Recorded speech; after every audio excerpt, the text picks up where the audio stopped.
জানুয়ারি আসছে 31 ডে, ওই রাতকে কেন্দ্র করে দুনিয়া একশো নারীরা তারা গান বাজনা মদ জুয়া গেজা এমনকি ওই রাত্রি হাজারো নয় অনেক নারীর যোদ্ধা প্রসূতিদা পর্যন্ত নষ্ট হয়ে যায়। একটা নারীর কাছে তার আল্লাহ দেওয়া সব থেকে দামি সম্পদ হলো তার সতীদা। ওই সতীদা তাকে এইরকম বিশেষ বিশেষ দিন আছে, এই দিনে নষ্ট করে দেয়। এ আমার কওমের ছেলে মেয়েরা শুনে রেখে দাও, দিন বানানো প্রতিটা উম্মতে মুহাম্মাদির জন্য হারাম হারাম হারাম। ওই দিন উদ্দেশ্য করে খানা খেলে ওই খাবারটা খাওয়া তোমার জন্য হারাম, ওই শরীরে রক্তটা হারাম হবে। ওই রক্ত দিয়ে কখনো তোমার মাথায় ঢুকবে না। মসজিদটাকে বাঁচাতে গেলে কাকে সাপোর্ট করতে হয়, ওই রক্ত দিয়ে কখনো তোমার মাথায় ঢুকবে না। কবরস্থানের জন্য রক্ষা করতে গেলে কার পাশে থাকতে হয়। ওই হারাম খাবারকে তোমার রক্ত শরীরে ঢুকে গেলে আল্লাহর ওলিদের বাচ্চাদের সঙ্গে কিভাবে কথা বলতে এটা তোমার মাথায় ঢুকবে না। নবী আমার জানিয়ে দিলে আমার মাহবুবদের ঘরে যারা আঘাত দেবে, আল্লাহর ওলিদেরকে যারা আঘাত দেবে কষ্ট দেবে, তাদের ঘরে যারা গালিগালাজ করবে কটূক্তি করবে তাদের জন্য তিনটে শাস্তি এখনো দুনিয়ায় যতদিন থাকবে শুধু নেই নেই নেই অভাব বাবা বাবা।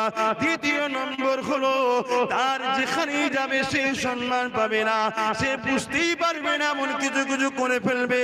সে যদি নিজে থেকেই হয়ে যাবে, সে হয়তো চাইবে না এটা ঘটুক কিন্তু তাকে আল্লাহ যদি করে দেবে। তিন নম্বর হলো সব থেকে জঘন্য তার মরণটা বেঈমান হালে হবে। এই যুবকদের বলে দিয়ে যায়, বাপেদের মায়েদের বলে দিয়ে যায়, রক্তের গরমে এমন কোনো কাজ করে ফেলবেন না, আল্লাহর অভিশাপে পড়ে যায়, ইমানটা বরবাদ হয়ে যে জাহান্নামী না হয়ে যায়। সাথে সাথে এটাও বলি আমার মা বোনেদেরকে, দুনিয়া আপনাকে অনেক কালচার বলতে পারে, অনেক হয়তো বলবে ইসলাম নারীদেরকে স্বাধীনতা দেয়নি, তাদের শিক্ষার অভাব নাই, জ্ঞানের অভাব নাই, তাদের মানুষত্ব বলেই কিছু নাই।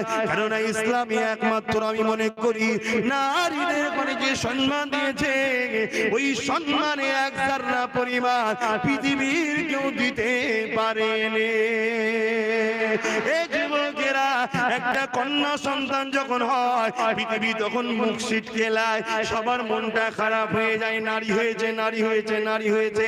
১,৫০০ বছর আগে যখন ইসলাম দেখে মানত না, এক আল্লাহকে যারা মানত না, যেমন করে পাথরের উপাসনা করত, তারা নারী জন্ম নিলে জেন্ত জেন্ত মেরে দিত। কিন্তু ইসলাম যখন চলে এলো, আমার নবী যখন আসলো ইসলামের মেসেজ দিতে, তখন কি জানিয়ে দিল, কারো ঘরে যদি নারী সন্তান হয় এর মানে হলো এই বাপটাকে জান্নাত এবং শান্তির খবর দেয়।